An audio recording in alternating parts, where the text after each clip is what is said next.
rest assured. I'll talk about, I haven't really thought about that very much. That phrase, rest assured. But it is what I want to talk a little bit about today, is that idea of rest. Resting in spirit.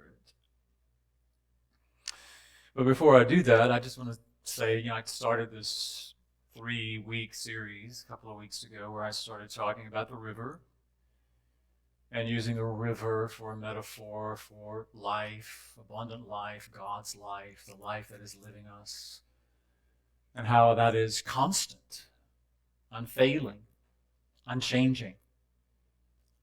It is what we are, it's who we are. Then I talked about how, metaphor for life, that we are living this life experience, and it is a river, and it does change, and we have different experiences, and sometimes it's easy, and sometimes it's not, sometimes it's challenging. Sometimes it's very calm, and sometimes it's like rapids.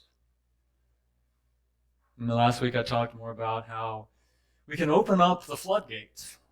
How do we open up the floodgate and allow Spirit to flow through us with meditation and prayer and connection and some different things I suggested.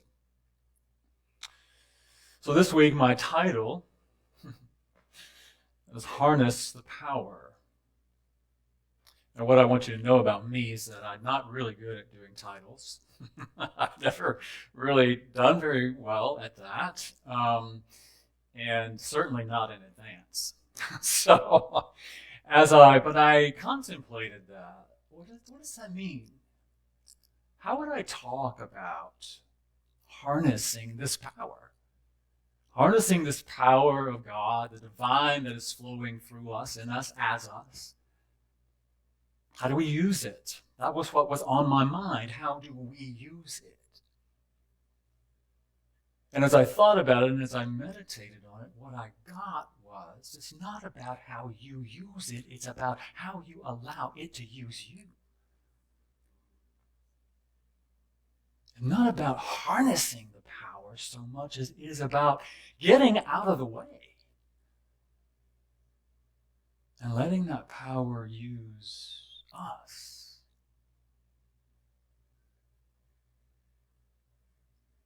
And so I have the 5-step plan. Don't you love it when somebody has a 5-step plan to prosperity or whatever it is? But it sort of came to me in that way. It's like, okay, if my intention is to get out of the way and let Spirit, let God, let Source, let that river run as me. How does that work? And the first thing that came to me was be still and know. Just be still. Rest. Rest in the assurance. I was listening to a podcast this week where I don't remember her name. I wish I had written it down. I apologize for that. But she's a minister. She lives in Atlanta. She's done a lot of work about grind culture and how we're caught up in this culture of doing and achieving and gathering. That we're caught up so often in this violent culture that doesn't allow us the time to stop and rest. Or somehow we feel guilty if we rest. But she talks about how important rest is because it is in the stillness where we can allow that Spirit to speak. We can allow the inspiration. We can allow God, Spirit, Source, to make itself known to us and to make us known to us. It's only in that place of stillness. Be still and know I am. And I would say my interpretation of that is be still and know the I am. Be still and know that you are the I am. So it was revealed to Moses on the Mount Horeb in the story there, where he's in this place of meditation, metaphysically. And he hears the voice, and the voice reveals itself to him, I am that I am. Well, it's not an external voice. It's not a voice out there that revealed it to him metaphysically. It's that within us, the knowing. Charles Fillmore talks about that burning bush is that gut wisdom knowing. And that arises for us when we're willing to be still and know. So be still. For me, it's hard for me to stop sometimes, to stop the busyness, to stop the activity. Sometimes I think that's how I think I get my worth, is by doing. But that's my lesson to learn, right? To stop, be still. And then what came to me then was, okay, I'm stopping, I'm being still, I'm listening. And what happens, maybe it's just me, but sometimes what happens in the stillness is I do hear that voice, but there are lots of other voices going on around me. Anybody else have that experience? Lots of other voices happening in my head when I'm trying to be still and quiet. Most of them saying things I don't really want to hear, right? So the other piece of that for me becomes the willingness to release, to let go. To let go and let God. And I know this is, sometimes it's challenging to release, to let go.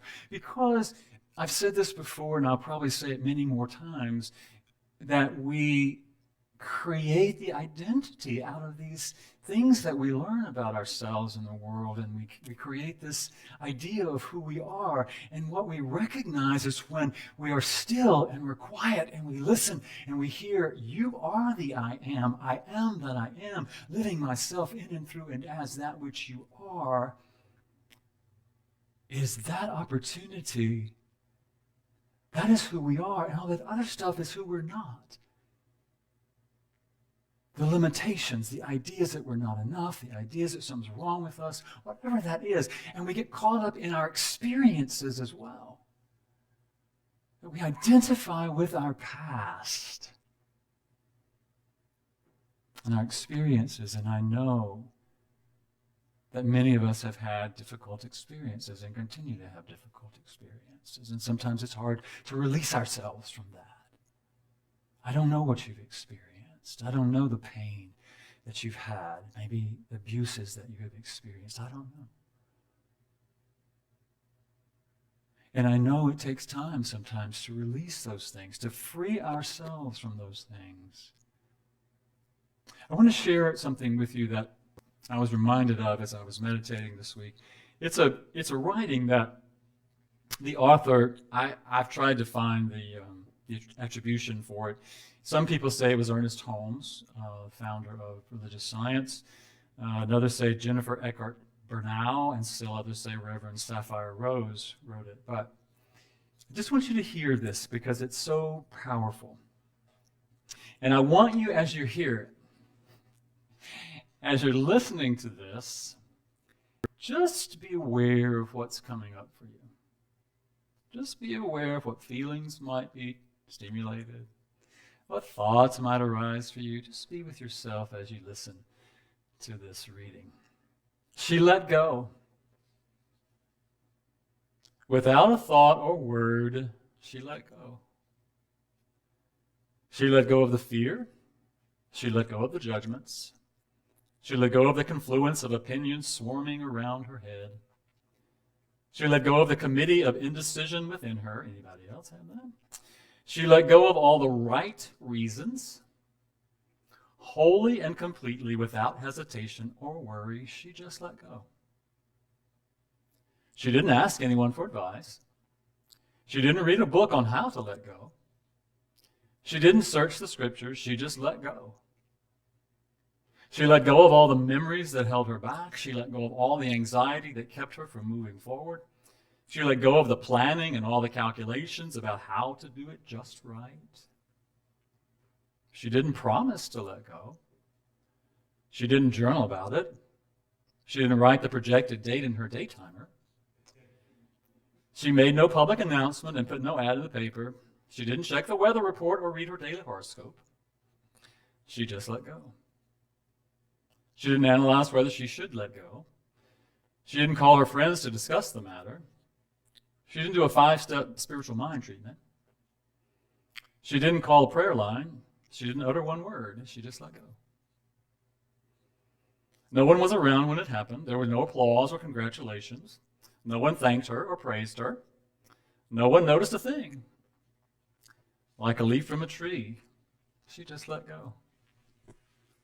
There was no effort. There was no struggle. It wasn't good and it wasn't bad. It was what it was. And it's just that. In the space of letting go, she let it all be. A small smile came over her face, a light breeze blew through her, and the sun and the moon shone forevermore. She just let go. Now some of you are saying, yeah, David, that sounds good, doesn't it? You're such a Pollyanna, right? Thinking you can just let it go. And I know it sounds that way, and I don't mean it to sound that way. I know it's not always easy to just let go. But what I do know about that as well is that it takes a willingness to let go. First of all, it takes willingness to say, I'm willing. And in 12 steps, sometimes it goes to, I'm willing to be willing. I may not quite be willing, but I'm willing to be willing. And even that is an opening. Even that is an opening to letting go, to freeing yourself from the pain, from the fear, from the worry, from the past. And yeah, it might take help. You might need help. I want you to do this with me, if you will. I want you to put your fist in a ball, and tighten as much as you possibly can, and feel the tension. Feel the tension in that. And then just say, I let go and I let God and let it go. And just imagine, what are you holding on to so tightly? Again, I don't know. I don't know. But I do know, too, that there are people that can help. So let go. Let God. When you're willing and when you're ready. What I know about that, too, is that no one else can do it for us. No one. They can help, but they can't do it for us. We have to free ourselves. You talked about salvation in that song. That is salvation because we get to save ourselves. When we begin to truly recognize who we are. That is the metaphysical meaning of salvation. When we accept the Christ as we are, the I am that I am, we begin our process of salvation. Redemption. Yeah. So be still. Let go. And then this idea that I know we don't all like, it's this idea of surrender. Yeah. Surrendering our will, our way, our idea of what should happen, how it should happen, our timeline. Anybody else get into that but me, right? I know how I want it to be. Yeah? But what I've learned, and I'm still learning, is that my way is not always the best way. I want you all to remind me of that as we go down this road together. Your way, David, is not always the best way. But it's like Jesus said in the Garden of Gethsemane, I don't want to do this. However, not my will, but thy will be done. And what I also have learned and what I understand about thy will, the greater will, I believe, is simply for us to wake up to who we truly are. I believe, and we talk about the will of God, the divine will, that is the will, that we remember who we are and live it, as the great teachers have exampled for us, like Jesus and Buddha and many others. Claim it, live it. Surrender and let go. But what are we surrendering to? What are we giving up? Are we giving up anything really that matters? Anything that's real? I don't think we're giving up anything. We're giving it over to our higher knowing, our higher self, our I am, our Christ nature, our Buddha nature, the very truth of us. So it's not giving up. It's not giving in. It's like, okay, I'm willing to know who I am and give it over to something higher. Turn it over. And sometimes that's a struggle. I get it. I live it. It's a struggle sometimes to let go and say, no, not my will, thy will, higher will. And then the fourth thing that came to me was about faith. You know, the scripture, Jesus says, don't worry. You know, consider the birds of the air. Consider the lilies of the field. Birds don't worry. They don't store up food. They just fly and they do their thing. Consider the lilies, how they grow. They don't toil. They don't spin. They don't worry about stuff. Why do we worry?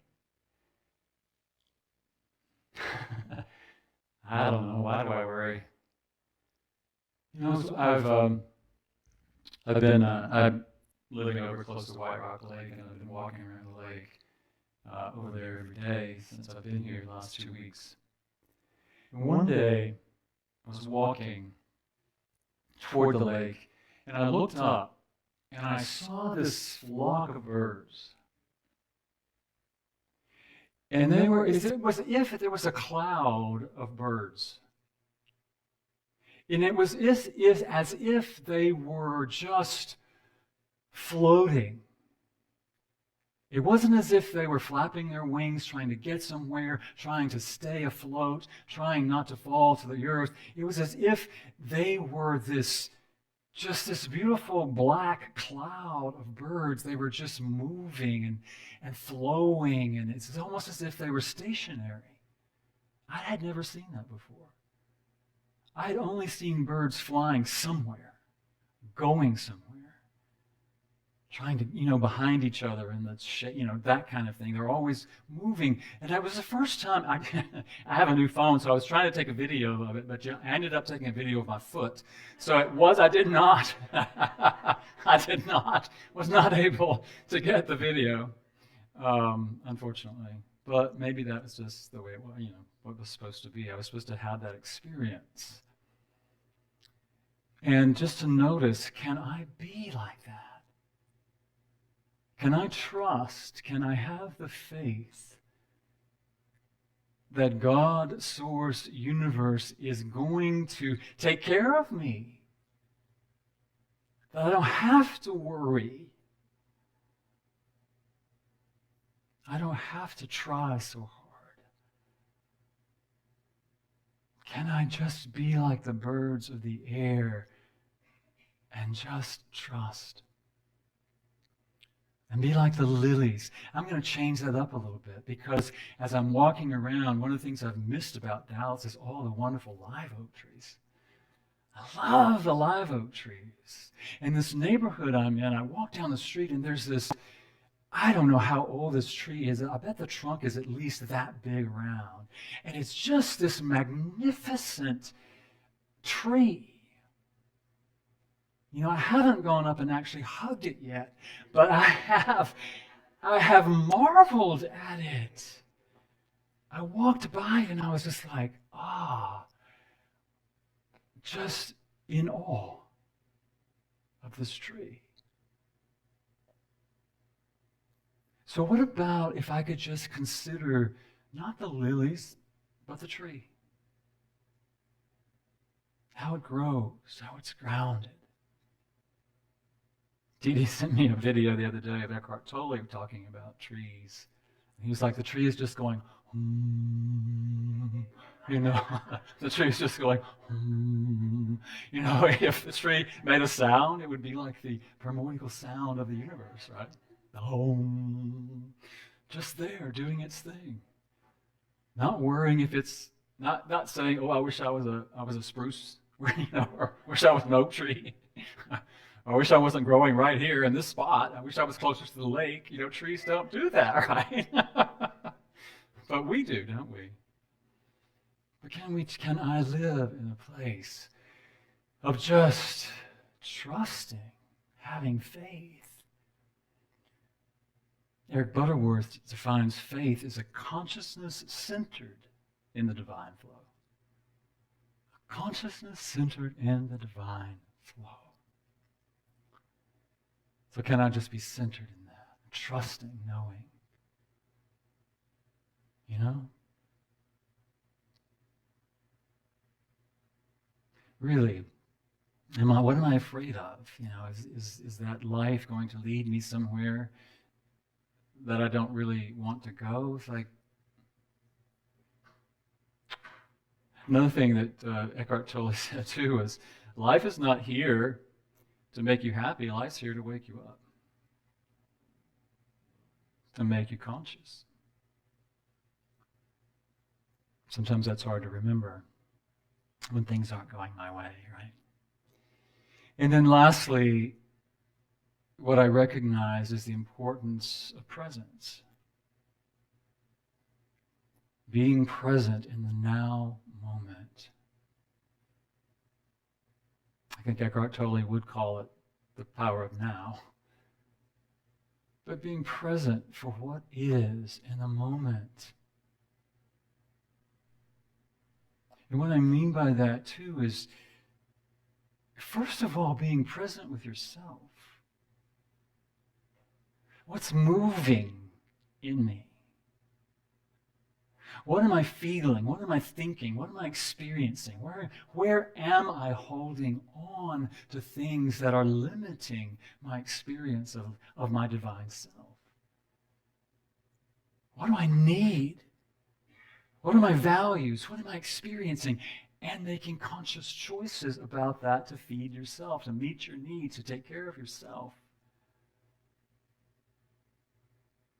But also our willingness then to put those things into practice.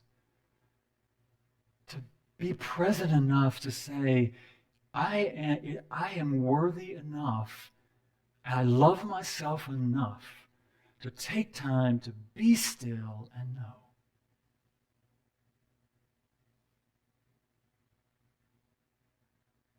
And I love myself enough to be willing, to at least be willing to free myself from whatever's holding me back. And I love myself enough to be willing to surrender to the higher will, the knowing of the divine, that there is a higher mind than mine.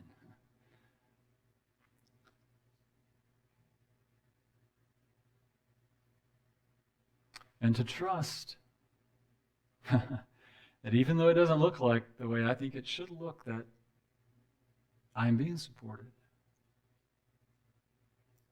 That there is that which only seeks my highest good. And it is that knowing that knows exactly what I need. It may not be exactly what I want, but there is a knowing that knows what I need for my journey. Can we trust that? Be lifted by that. Be grounded in that. And be present for that. And I think all of those things are ways that we can not harness that power, but allow that power to have its life as us. To know I am, and to be in the flow of that. Because ultimately, I believe that that's our greatest desire, isn't it? To know who we are, and to be in the flow of that, to awaken to that, and to be able to share that. I think that's our greatest, deepest soul desire. And so I honor that, and I want to say again, I'm not a Pollyanna. I do understand that some of the things I'm talking about are not just, oh, let's just go do that. I get that. It takes intention and commitment and willingness and work sometimes. But that's part of our journey, our spiritual journey and our human journey. So, I think that's it. Thank you for this morning.